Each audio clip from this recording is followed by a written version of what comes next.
नागपूर जिल्ह्याच्या सावनेर पोलीस ठाणे हद्दीतील माळेगाव इथं ट्रक आणि ऑटोमध्ये भीषण अपघात झाला। या अपघातात ऑटो चालकाचा जागीच मृत्यू झाला असून ट्रक चालकाला अटक करण्यात आली आहे। अपघातामुळे काही काळ परिसरात मोठी वाहतूक विस्कळीत झाली होती। इंद्रजित निकोसे असं मृतक 51 वर्षीय इसमाचं नाव असून ते माळेगावचे रहिवासी होते।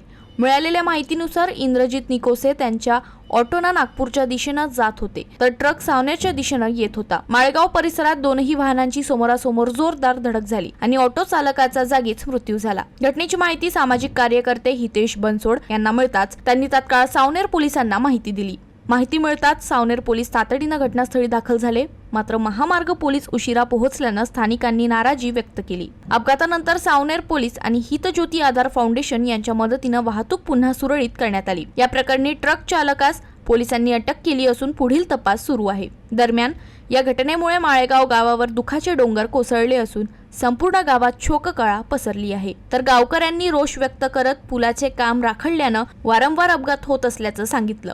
तर प्रशासनाने तात्काळ पुलाचे काम पूर्ण करावे अशी मागणी गावकऱ्यांनी केली आहे।